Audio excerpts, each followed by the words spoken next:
As we continue to update you on our breaking news today, the shooting over at Orangeburg Wilkinson High School this afternoon. We first got word of this shooting at dismissal around 4:30 this afternoon. The update within the last 10 minutes is that we now know the students who were shot do not have life-threatening injuries. Yeah, this is the question that Darcy and I have been asking for the last hour. Very nervous because we did not hear a word on the conditions of the 3 students who we know were shot outside the high school. Again, we want to reiterate this was not an active shooter inside the walls of Orangeburg Wilkinson. This was an active shooter outside the high school.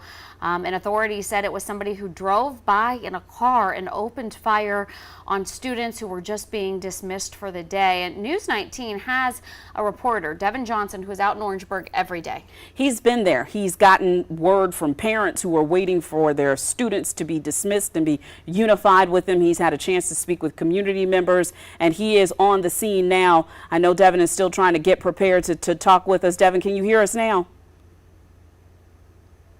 I can't hear you guys. All right, Devin, can you give us an update on what you've learned in the last couple of minutes? Yes, Darcy. So I've been out here for a few minutes now talking to a couple parents, just trying to figure out, like everybody, what happened at OW High School.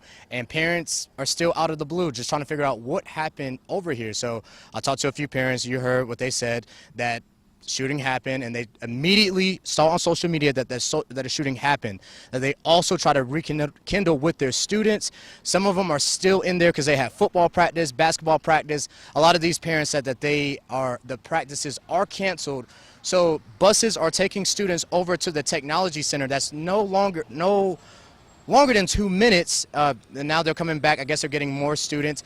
Right now it's actually cleared out. It's still some police presence out here right now, but for the most part, a lot of the parents are just at not at OW, but at the technology center trying to pick up their kids just to make sure that they're safe.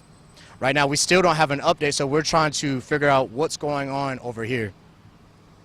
Devin, we know, as you mentioned, that parents are going to the technology center in order to pick up their students. Can you recap that, the message from the district that they do not want parents to come to the school? Instead, they have a different plan for the parents to come to the technology center, and then a plan for students who possibly drove to school this morning?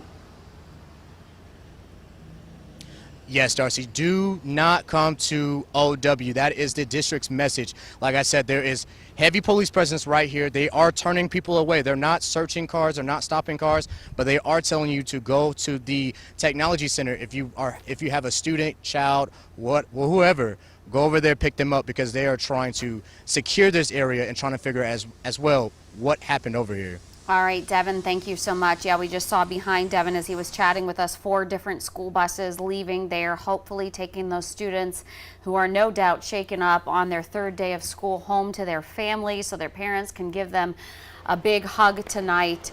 There's countless law enforcement on the scene. We're told this investigation is being run by the Orangeburg County Sheriff's Department. And we know, as parents, we talked about this just a couple of minutes ago, Andrea, it goes against common sense as a parent not to try to go to your child when you know there's a situation like this. But again, law enforcement pleading with you to meet them at the technology center, a parent or guardian with identification, in order to reconnect with your child. All right.